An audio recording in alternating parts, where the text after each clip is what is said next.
DocTrack networking series sponsored by both the Michigan Pittsburgh VEAS and C-Doctor resource centers from the NIDCR. The overall theme today is on reimbursement from both the dental and medical end. So we have about an hour. I want to keep things efficient. Each presenter will have about 20 minutes of presentation and 10 minutes of Q&A. The Q&A will follow each individual presentation. If we run out of time, just please email questions to Bridget and/or Matsumi, and they'll feed them to the respective speakers. So we're going to start today with presentation and discussion on reimbursement from the dental end. Happy to have Jeff Johnson, who's the Senior VP and Chief Scientific Officer of Delta Dental in the Midwest. And Jeff is going to talk to us about reimbursement from the dental end of things and keen perspective given his role as both an adjunct faculty at Michigan as well as his senior leadership role at Delta Dental. So no further ado, I'm pleased to introduce Jeff. Thank you, Dave. Appreciate it. Let me share my screen here.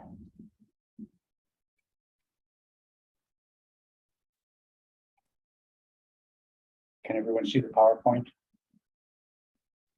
Yes.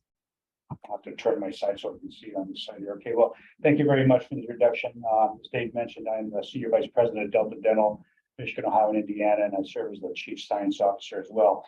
And today I just wanted to go over the process by which products or procedures are actually approved and how we determine claims payment on these. So I think the first thing is that dental insurance is actually a misnomer. Dental insurance is not really dental insurance at all. Dental insurance is defined by a contract by which one party undertakes or indemnifies or guarantees against loss. And we don't guarantee against loss. What we are is a dental benefits company. That's why you never see Delta Dental Insurance Company. It's Delta Dental, and we are a dental benefits company. We're more akin to an annuity than we are to actual insurance. So this is just a basic outline of the process that any PI could expect to go through if he's trying to get his procedure or device or that approved. And I'll go into these in greater detail as we go along here, but the procedure is first brought to our attention for consideration. And then if this looks good and is vetted scientifically, it goes to recommend to have a CDT code creation. And that's something that's done by the American Dental Association. The Code Maintenance Committee is a committee of the ADA. It's not a committee of any insurance industry. From there, once a CDT code is created, it gets brought to the attention of the National Science Advisory Committee, of which I am a voting member. There's 5 of us on that committee, and we vet the literature or the scientific validity of the procedure, material, or whatever. From there, our recommendations go up to the Dental Plans Association Policy Committee, where it's discussed, and then it goes through that committee. Then it goes to each member company, and then the member company decides if they want to adopt this, cover it, and how they're going to cover it. And if it's decided upon it's going to cover, then it goes to sales and account management and group administration to determine how it's going to be covered, pricing, and all that. And then finally, it goes to claim system implementation, where the actual code is written in our claims processing engine to either auto adjudicate the claim or to route the claim to a consultant for manual adjudication. So something a lot of people don't realize, Delta Dental is one national company, but there are 39 member companies. And I always use the analogy, we're like the American Dental Association. There is an overall ADA, which is kind of like the federal agency. But in addition to that, each state or region has its own member or component company or society. So in our case, Michigan, Indiana, Ohio is the one company, and we belong to a larger group called Renaissance Healthcare Systems, which encompasses 8 companies.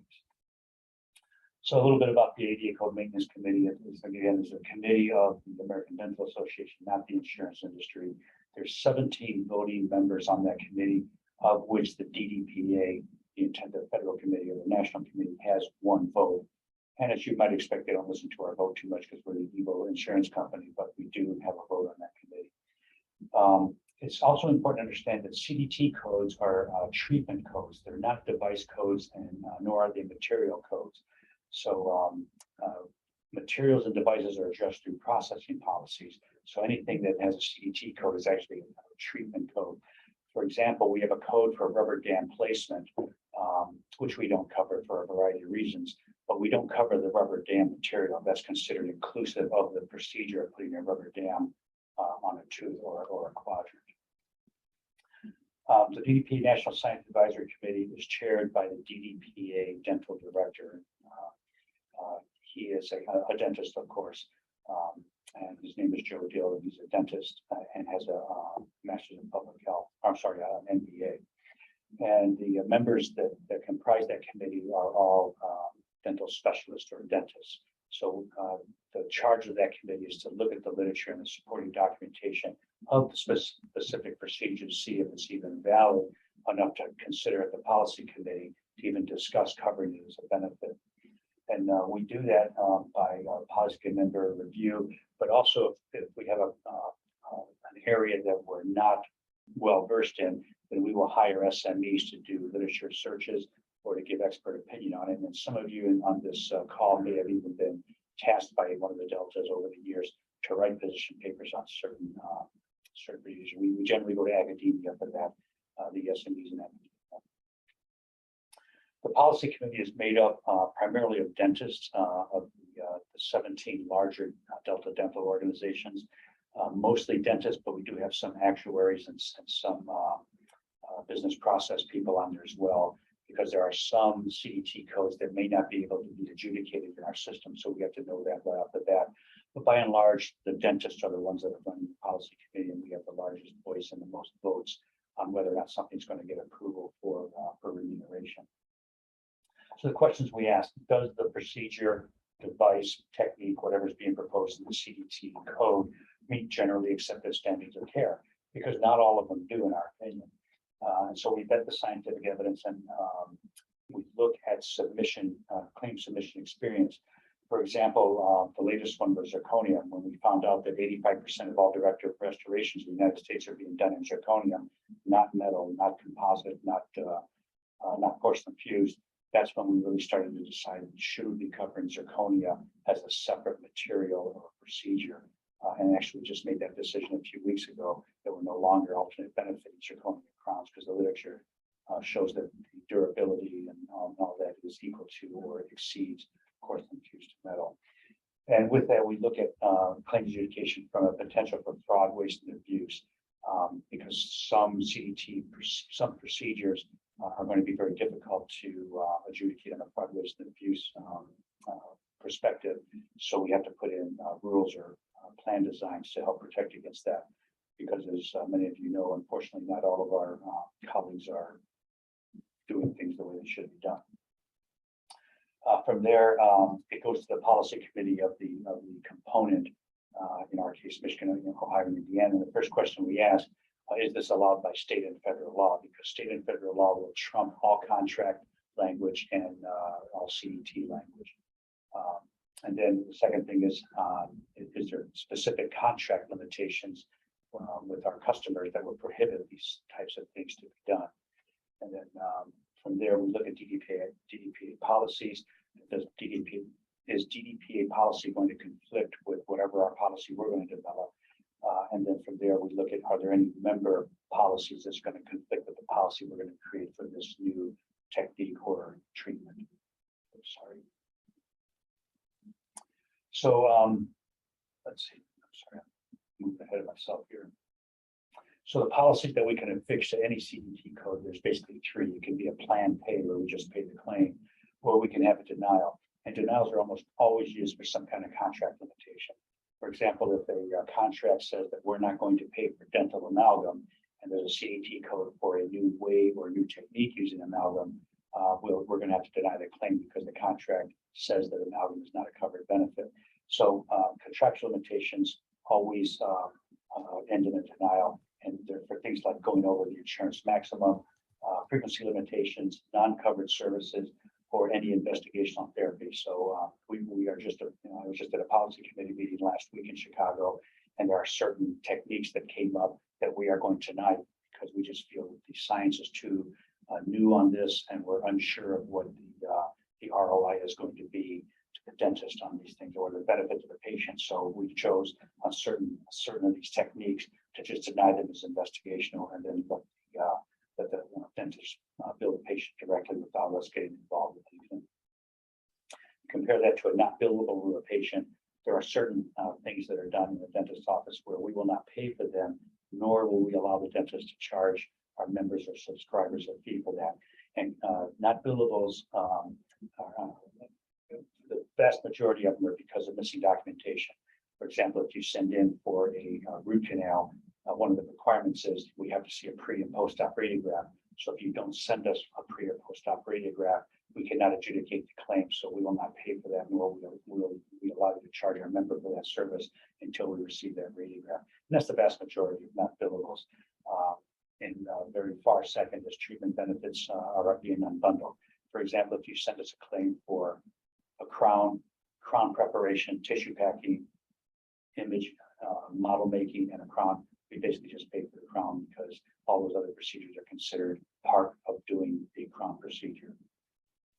Then there's non-delivery of care, which happens frequently when dentist makes a denture, the patient doesn't show up or dies and can't get delivery of the denture. We can't pay for the denture because by law we can only pay for things that are completed.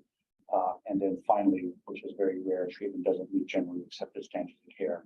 That's kind of a rare instance, but we don't allow the patient. And for example, if he takes out the wrong tooth, that doesn't meet accepted standards of care, we don't pay for it. And then to come up with pricing and fees, the first thing we look for is what have submitted charges been. We have actuarial data that goes back years on these things so that we take a percentile of what the submitted fee is. And then we try to consider what is the cost of doing that. And we come up with what we consider as a fair and reasonable overall fee. And then depending on the network, we either pay at the 80th percentile or the 60th percentile. Again, depending upon network. And then finally, we get into system implementation. This is outside of my expertise. We have a whole department that does that. But we have to make amendments to our risk contracts and our ASO contracts and notify those customers that we're going to be covering this procedure. We have to also assess the financial impact to the customer and to our risk business. And then we have to determine what the contract limitations are. Under what circumstances will we pay for this procedure? How often will we pay for the procedure? And how often will we pay for redoing the procedure? Then we have to write the code for the auto adjudication rules. And then we have to make consultant guidelines because it's not going to be auto adjudicated. The dental consultant has to adjudicate the claim. We have to write the criteria by which they're going to adjudicate that claim. And then finally, we have to notify all of our customers, not only our risk customers, but our ASO customers as well, if there's going to be a new technique or treatment going to be added to their claims. And just to show you how this works, a case study, about 2 years ago, I was invited down to North Carolina to visit this company called Surround Medical. They developed, in conjunction with UNC, the first intraoral tomogram. And when I saw this, it was basically making a three-dimensional intraoral radiographs. I thought this was going to be a literal game changer in the world of dental radiology, because now instead of having a two-dimensional image of a tooth, we can have three-dimensional image and be able to manipulate that image, much like you can a cone beam. So I was very excited about this, and I told the PIs and the owner of the company you need a CDT code. So just to show you what this technology looks like, it's a carbon nanotube that has 7 different central rays, takes 7 radiographs, and then the software combines those radiographs into a 3-dimensional image. And so what we're able to do on the left-hand side of the screen is a 2-dimensional image. And then on the right-hand side, we can see as we go through the different slices, we can visualize the palatal root only, getting the buccal roots out of the way. And you can see on that view, you don't see the caries on the bicuspid. And as you move to the buccal roots, you can see the buccal cervical caries on 13 and 14, but you don't see the palatal roots. And then you can actually pick up, depending on how you go through this radiograph, fractures.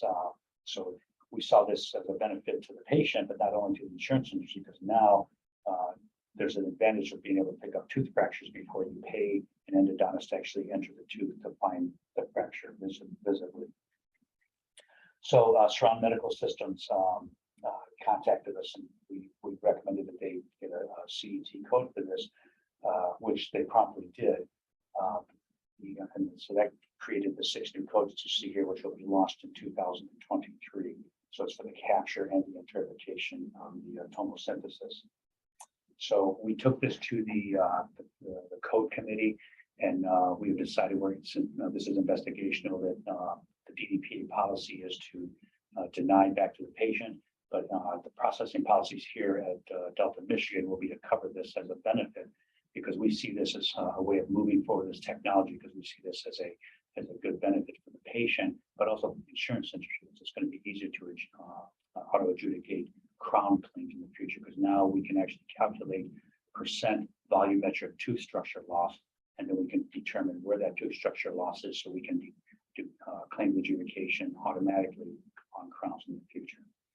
So that ends what I formally wanted to present on how we determine benefits and how we pay for benefits. At this time, I'll thank you for listening. If there's any questions, I'll entertain those now. Okay, thank you, Jeff. There's questions from the audience. Please use the raise hand gesture. Okay, Yang.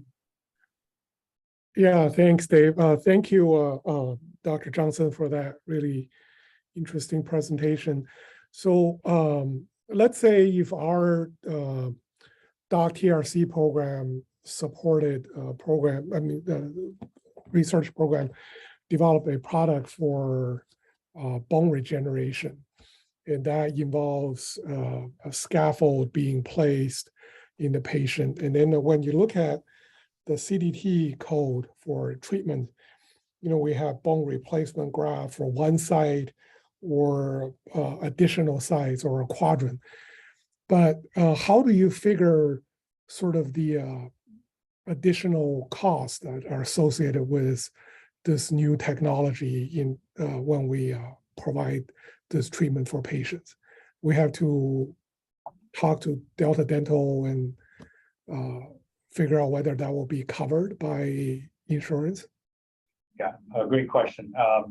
Yeah, I would not approach, we could certainly help doing that, but just from a standpoint, it's better if your company or your institution advocates for the creation of the CDT code, because if it's brought forth by any insurance carrier, not only Delta Dental, but Blue Cross or MetLife or any of the competitors, they would view it as, what's Delta Dental trying to come up with? So it's better to do it on your own rather than let the evil insurance company do it. So what I would suggest is that you would create a code for the imaging and the fabrication of the scaffold, maybe even a code for the placement of the scaffold. And if the scaffold needs to be removed, or a portion of it may be removable. So you would want to take this to the code maintenance committee, saying, look, we have to do some imaging, perhaps 3D imaging, 3D printing for the scaffold, and then placement of that scaffold and removal of the scaffold. So you could actually advocate for 4 CDT codes, because if you just try to do this under the 4263, the bone grafting, there would be no way to recoup your cost to actually manufacture that scaffold. A good example would be the code for creation of a computer-generated surgical guide for implant placement. There is a CDT code for generation of that guide. So you would have to say, well, we have to take the image, and you can bill for the cone beam, you could bill for the fabrication of the guide, and then of course then you bill for the implant. So that's how you recover the cost of the imaging and recover the lab costs of actually printing or fabricating that surgical guide. In your case, it would be the bone scaffold. Does that answer your question? Yeah, thank you. Okay, thanks, Jeff. Will is next, then we have a question in the chat. So thanks, Jeff, for your presentation. My question's somewhat of a follow-up to Yang Chai's question in terms of, as we think about these new regenerative devices, and how we can go through the pipeline to get them supported, through dental insurance. From what I understand, if you take the example of getting biologics to be covered, it's a long path before different groups will accept these new technologies. So many people think, well, once you get an FDA approval of a novel device, say it's a scaffold, biologic, or some other therapy, they tend to be more expensive, right? As you're saying, they probably are not going to be fully reimbursed. But I'm curious, as we look at how long it takes for the insurance industry to accept them, what would you say are some of those key elements before not only clinical adoption by practitioners, but adoption and acceptance by insurance? I know it might be a loaded question, but No, great your thoughts? question. Well, I think the way the insurance industry looks at biologics, which is a great example, isn't so much whether or not it's efficacious. We look at it in terms of, does it yield more bone? Let's say if we're doing a GBR, does it yield more bone than just a membrane and bone alone? More importantly, is implant survival higher in this biologic grown bone as opposed to no biologic bone? Because from the insurance industry perspective, it's like, what are they going to get out of it? If I pay for this biologic, sure, can we make the x-rays look denser? How is that saving the insurance money or the consumer money in the future? The way we look at it is, does the implant last longer? Is the success of an integration higher in an implant in this grafted bone with a biologic in it? Because if it is, then we're going to be paying for less implants in the future. There's an ROI to the insurance company. I think the best thing, if I was a PI with a novel biologic, I would want to have a CDT code created and have the insurance industry deny it, because with a denial, you don't have to go through any vetting of the material and all that, and you just bill the patient back. This way, the insurance never interferes with it. You can be remunerated for your biologic, because realistically, when you're doing, let's say, a GBR, an implant, a membrane, putting the implant in, uncovering the implant, that $1,000 benefit is lost in the extraction of the bone graft.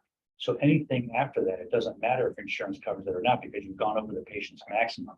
Even if you draw this out over a 2-year period on a standard plan, all that's at risk is $1,000 here, because everything is out of pocket afterwards. So to me, if I was a private practitioner, I would want to just see it denied and not paid for. I know that's kind of counterintuitive, but it's easier. It's easier that way for the PI and for the practitioner. But waiting for us to get actuarial data to show, oh, for example, GEM 21, if we use GEM 21, the implant survival is higher. We don't have 20 years to get a longitudinal study to show that, right? I want to know like 20 days from now. And the easiest way to do that is get the CDD code, get the denial, and have the practitioner use it, and have the patient pay for the material. Because the last time I checked in the United States, there's no penalty, legal penalty for a patient paying out of pocket for dental treatment. Mm-hmm. Yeah, no, I mean, I think you're talking, the realities of it all. And, it's going to take, as you said, years to get that cost effectiveness data together. Like you say, is this particular treatment beneficial? So not only the FDA approval, clinicians start using it, the codes get denied. As you know, there's a large chunk of patients who, if it gets denied, then they're not going to go for it unless you're saying, well, this is a new technology, the early studies are promising, and then you get that going. And then it's just, I guess you need to build up the evidence base. But I think this is important for a lot of our innovators to hear, that it is a long road when you're looking at the third-party payer environment for these new technologies, is that it's going to be, at least once you get it into the clinic, probably another 5 to 10 years, right, before it could even be partially reimbursed. Is that fair to say? Very fair to say. Look at the experience we had with implants. How many years have we been doing implants? Delta Dental just started covering them 3 years ago, because we had to get enough data to show that it was a better option than fixed bridge work. And the most recent thing was zirconium. They've been using zirconium for 20 years in dentistry, but we only had enough claim submission, and our claims experience was to the point where it pushed us into looking into the literature. And just within the last 5 years, there's been a couple of very good systematic reviews that have shown zirconia is actually superior material to porcelain fused. Now we can say there's an ROI for Delta Dental, because the crowns are going to fracture less than porcelain fused. So it makes sense now to cover zirconia as an independent material. And that CDT code was probably created 7-8 years ago, but it took the dental insurance industry that long to actually get enough data, actuarial data, to say, yes, this is something we should be getting. Sobering statistics, but that's where where we're at. Thank you. Thanks. We have time for one more question from Andrew Brown in the chat. Is there a mechanism to engage the ADA or companies like Delta Dental before you're ready to sell the product to better understand what would be compelling data to help with coverage? With Delta Dental, Michigan, Ohio, Indiana, there is, because we have an entire research committee, which we do just that. And well, two of you in the audience, we're already collaborating with. That's how it's done. I don't know about if the other deltas have research committees.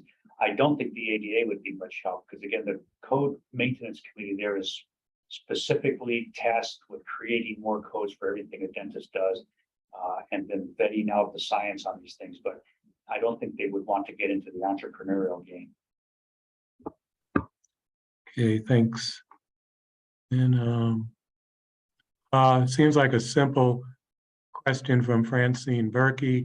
Does Delta reimburse for dental implant placement? Depends on the plan, but most of our standard plans do not. It's a rider that we put on, very much like orthodontics. Okay, thanks, Jeff, for a great presentation and stimulating Q&A. If there's further questions, please send them to Mutsumi or Bridget, and they'll be disseminated. But to keep us on time, I'm happy to introduce our second speaker, Susan Rowinski. She's president and CEO of the Rowinski Group. She has many years of experience operating and consulting in a range of medical technologies, really spanning the entire company life cycle, from venture capital, managing strategic and corporate partners, securing payer approvals, overseeing worldwide introductions. Prior to starting her own group, she worked in a variety of marketing and product development and sales roles at a number of major biomedical and medical device companies. She's also served as an advisor to the NIH Commercialization Accelerator Program, specifically on reimbursement strategies. In addition to that, I didn't know until about an hour ago that she's a member of the teaching faculty at the University of Michigan Masters of Engineering program, and has an equivalent role at Georgia Tech. So happy to introduce Susan, and a newfound colleague at Michigan, and she'll give a little bit of insight into the medical reimbursement side of things. Sure. Thank you for the introduction. Before I begin, can somebody just raise their hand? Can they see my title screen, my title slide? Is that visible? Yes. Okay, Yes. great. Thank you. Okay, so for the next 20 minutes, I'm going to take a slightly different tack than Dr. Johnson. I'm going to be talking about medical, not dental, but I'm also going to I want to bring to everyone's attention that securing reimbursement for a medical technology is more than coding. And in the time I have with you, I'm just going to focus on the first 20 minutes on healthcare payer decisions that will affect your reimbursement planning. And if time allows, I'll spend a little time on the coding agencies that also make decisions that will affect your planning options and opportunities. That will be 20 minutes, and then we'll wrap up with a 10-minute Q&A. Briefly, what I'd like everyone to get out of the 20 minutes with me is the following 3 objectives. 1, appreciate that reimbursement planning implications.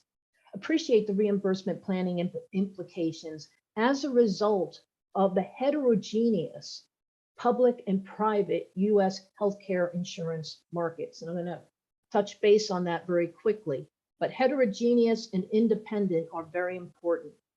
Understand reimbursement planning is more than coding. That is, coding is one of several reimbursement planning elements. And then finally, I think everyone should begin to realize grant awarding agencies, public and private, have begun to request preliminary reimbursement plans, often beyond coding in their application. And even for those medical technologies that are in what I call their conceptual stage. So it's early, and we're seeing more of these requests from awarding agencies. Before I begin, I just want to talk about 3 definitions I'm going to be using throughout my presentation.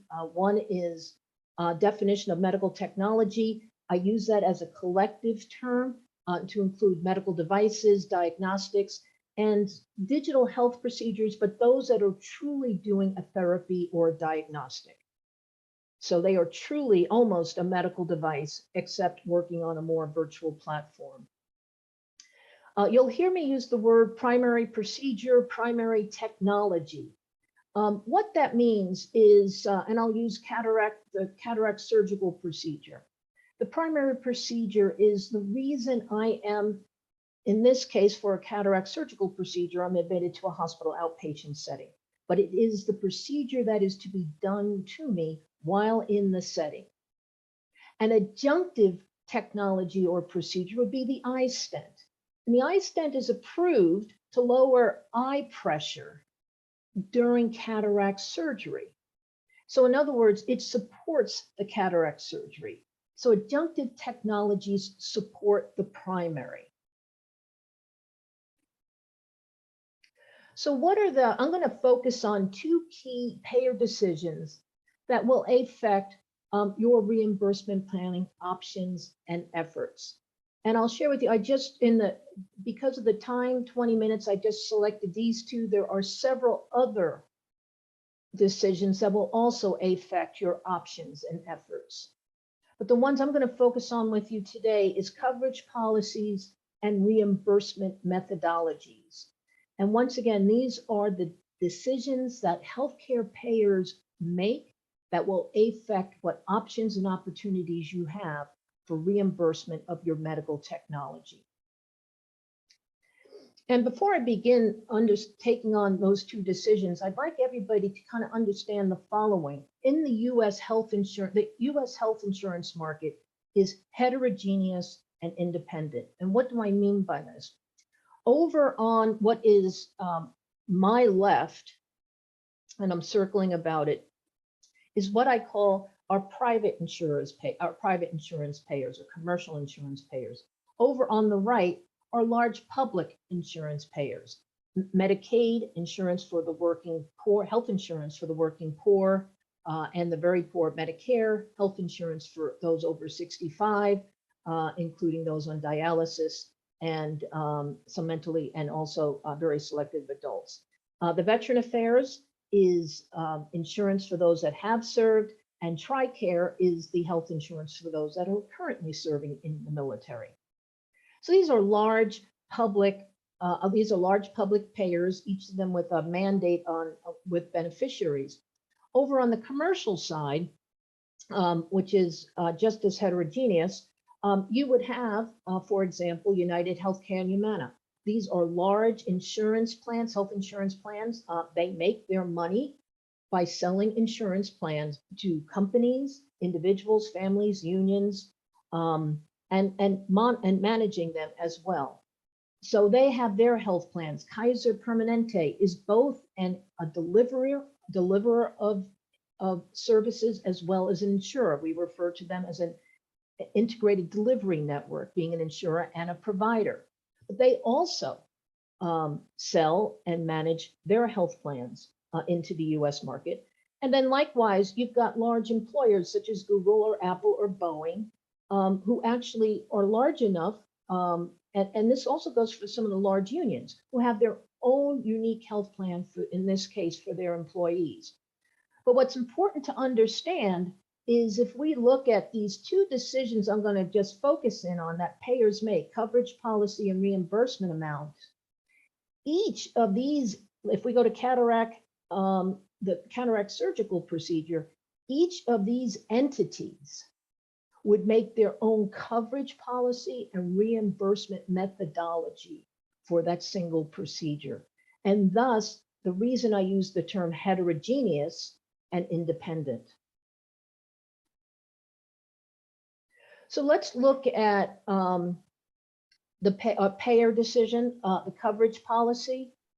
And I'm just going to open up with this slide here and bring to everyone's attention a negative or the absence of a coverage policy is the #1 reason why the primary and adjunctive technologies are not reimbursed by the payer. And once again, that payer could be Google, that payer could be Medicare, that payer could be Humana. It is not coding. Each payer, as I mentioned in the prior slide, each payer amends their current and creates new coverage policies for the primary technology. Coverage policies are created for the primary, not the adjunctive. And as a result, those who are adjunctive need to be keenly aware that amending or creating a coverage policy for your primary will affect all adjunctives. Why do payers such as Google, Humana, Medicaid, create or amend coverage policies for the primary technology? There's 2 reasons. One, to establish new policies for emerging primary technologies and to modify current policies for existing primary technologies. So I'm going to take a look, we're just going to take a look at 2 coverage policies here. The first I'd like to just bring to everyone's attention is the creation of a new coverage policy. And this was what I did here. This is a very high level summary of a coverage policy that Medicare made back when carotid stenting came into being. And I use it because while it was roughly 20 pages in length, and most of these coverage policies are generally 20 to 50 pages in length, it did a nice job of summarizing the conditions that both the carotid stenting facility and the physician who does the implant would be reimbursed. And here's how they go. The Medicare beneficiary is enrolled in an FDA-approved Category B IDE study or a large mandated FDA post-approval study.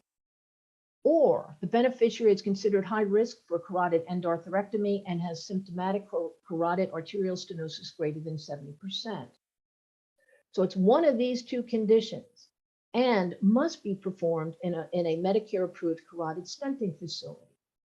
So the way this works, in this case, if a stenting procedure is performed on a Medicare beneficiary, out of essentially these 3, what I'll say, inclusion criteria, the stenting facility and the physician may not be reimbursed. And when I say may, they can make a case to Medicare why they were unable to follow this inclusion criteria. And that's a long and arduous process, but it's possible. And Medicare can choose to deny or partially pay based on the documentation submitted. It is far easier if this carotid stenting facility, 1, was first approved as a carotid stenting facility by Medicare and fell into one of these 2 categories in order to be what I'll call more effectively reimbursed. The next one I want to look at is modification to an existing coverage policy. As I mentioned, there's 2 reasons why payers make coverage policies decisions. 1, in this case, in the case of carotid stenting, to create a policy, the primary procedure is carotid stenting for that new primary, or to change an existing policy for an existing procedure. And once again, medical technology, including devices, diagnostic tests, and like I said, selected digital health therapies and diagnostics. And in here, I'm going to show, I want to demonstrate what's called national frequency limits. And I'm going to go into, let me just see here. Let me just bring this up. Can everyone see? I just need a hands up. Can everyone see anorectal manometry? Can we see that? No. Okay. Let me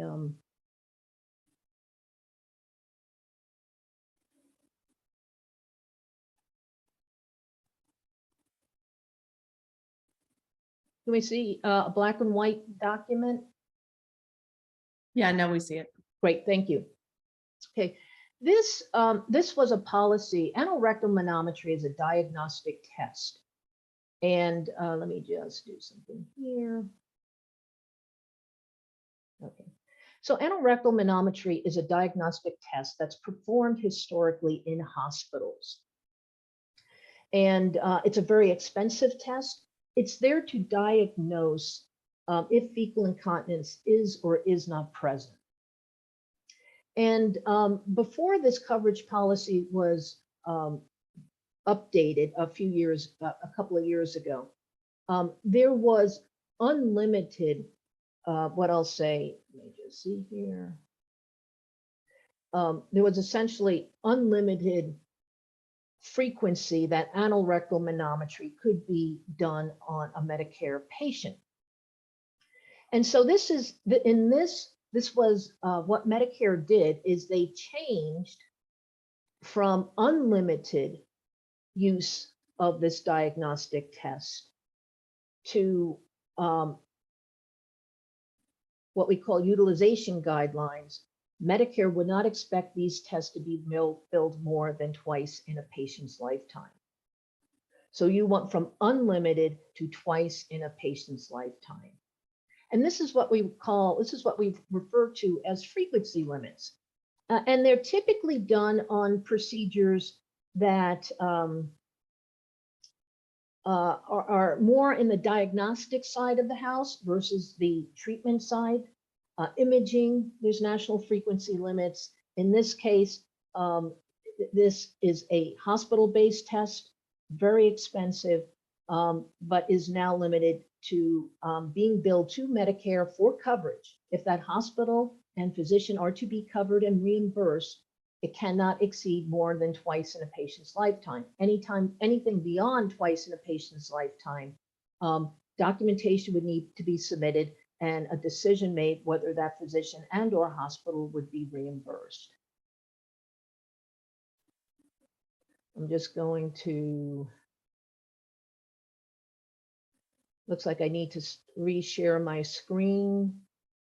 Can somebody tell me if we can see? Yes, you're back. Great, thank you.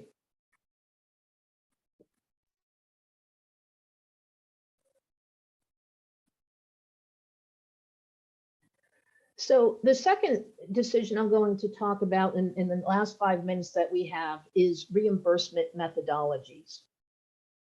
It looks like, yeah, reimbursement methodologies. And reimbursement methodologies probably is a type of method used by the payers to reimburse for the primary procedure, reimburse both the physician and the hospital or ambulatory surgical center who's ever purchased that primary procedure. And what's important to understand is capitated reimbursement, that you might have heard of them as being bundled. Global payments are increasingly being paid by the payers to reimburse, once again, physicians, hospital, ambulatory surgical centers, independent diagnostic testing facilities, et cetera, who's ever, once again, submitting claims for services rendered back to that patient's payer. And what's important to also understand is that capitated reimbursement methodologies come in a variety of terms and conditions. And we're going to look at 3 of them right now in the time we have together.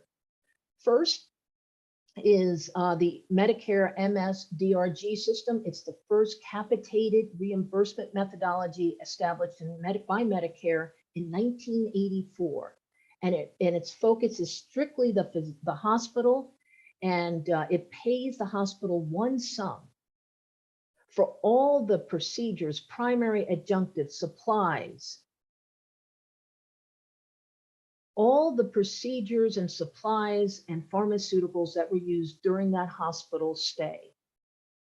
And if we look at here are some examples of MSDRGs.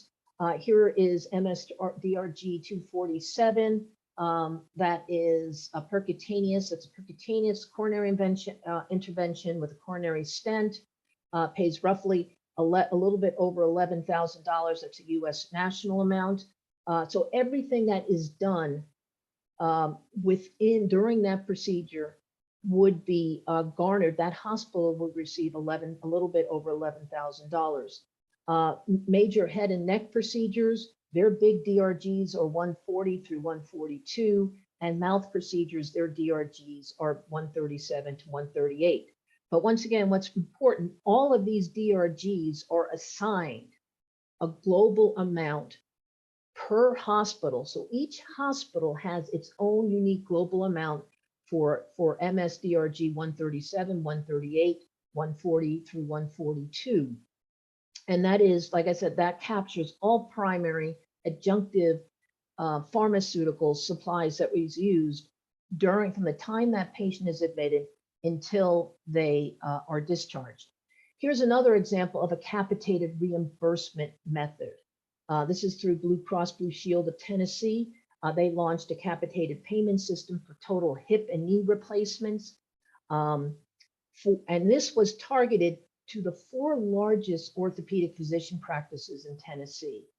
And this is a private payer, not a public payer. And this is targeted to the 4 largest physician practices in the state of Tennessee. And it's also got a different term. It covers all professional services. MSDRGs do not, but include professional services and all the primary procedures, adjunctive procedures performed between the time that patient is admitted to the hospitals to 60 days post-hospital discharge.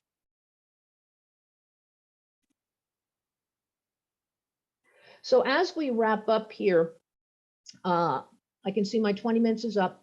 I just want to kind of I just like to have some key messages from the 20 minutes we've had together, which is entitled Securing Reimbursement for Medical Technologies is More Than Just Coding. One is to appreciate each payer makes their own unique coverage and reimbursement methodology decisions. And this is a result of the very heterogeneous and independent health insurance market here in the US. Adjunctive procedures, technologies, whatever we want to call them, I use them interchangeably, should monitor payers' decisions for their respective primary procedure.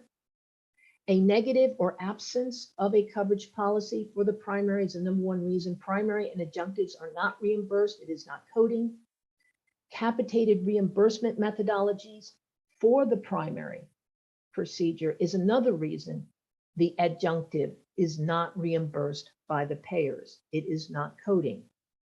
And then finally, there are a variety of capitated reimbursement methodology structures. We talked of 2 of the 3. I talked about the Medicare MSDRG system, which is just focused on the hospital from the time that patient is admitted until they're discharged. We looked at the Blue Cross Blue Shield Tennessee, targeted private payer, targeted to 4 large physician groups, and includes both physician services and all the supplies that were used during that total hip or knee replacement. I'll come back to that. This concludes my presentation. Now we can move into the Q&A. Okay, thank you, Susan. Either use the raise hand gesture or type a question into the chat. I guess I'll start, maybe a question for either you or Jeff. Is there a discrete boundary between medical and dental insurance, or is there some gray area? Jeff? I think they're pretty discreet.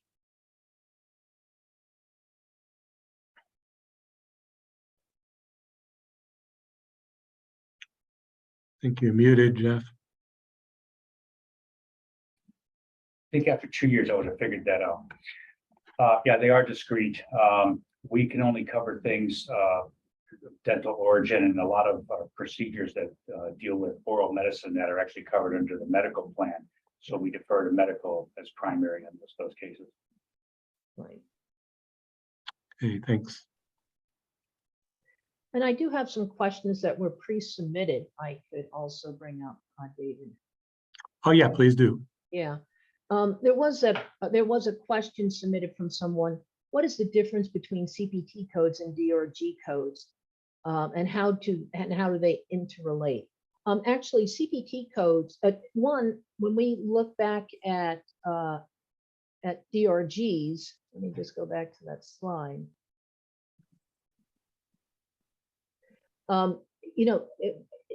DRGs are not codes. DRGs are assigned a numeric as a kind of a shorthand. So you could say it's a shorthand to a description, but it's a description that focuses in on a payment methodology. DRGs are payment methodologies, and the payment methodology is capitated. It's focused strictly on the hospital and all the work that was done from the time of admission until discharge. CPT codes, on the other hand, are, as Dr. Johnson had mentioned, he referred to them as treatment codes or procedure codes. And they are codes that capture procedures that were done during, for example, a hospital stay. And they are managed through the American Medical Association. In the dental side, it's the American Dental Association, which creates procedure codes under the CPT system. But MSDRGs are not codes. It's a reimbursement methodology, though I understand why the question was asked, because we get this asked a lot, because you do see an alphanumeric, because MSDRGs are defined through alphanumerics, but it's really pointing to a reimbursement methodology. It's not a procedure where CPT codes are. Okay, thank you. Yeah, if you have other questions that were pre-submitted, feel free to. Sure. There was another question pre-submitted that asked, and I'm going to refer to this slide. Let me just see if I can. And this will be probably our last.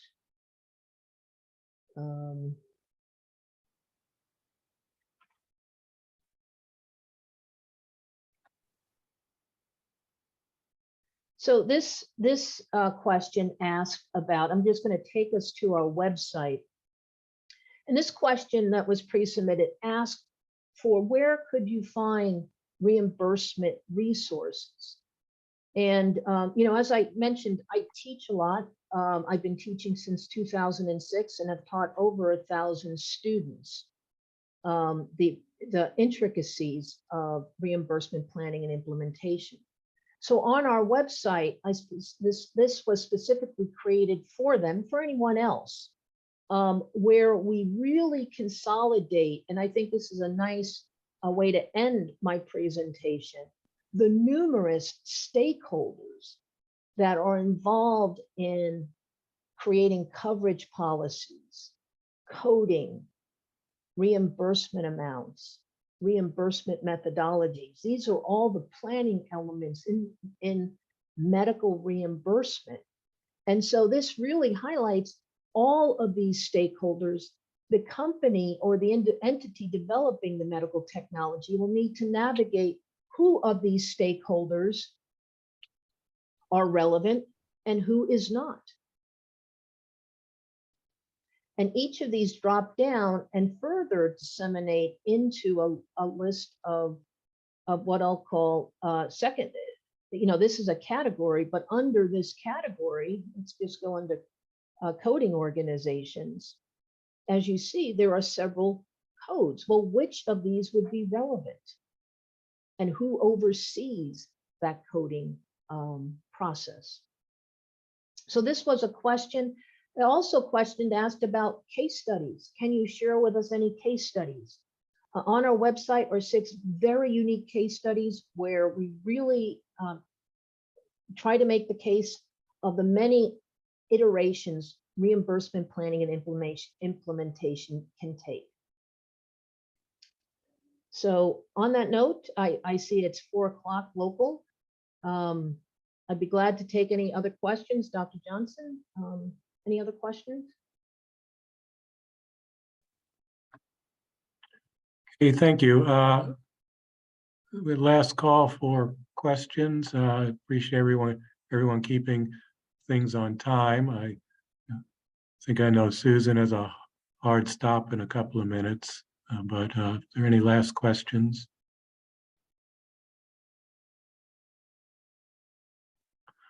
Okay, if not, let's give a virtual clap to our two speakers for an engaging session and something that we kind of knew was on the radar, but gives us more things to think about in terms of how the ITP project should navigate the third-party payer front.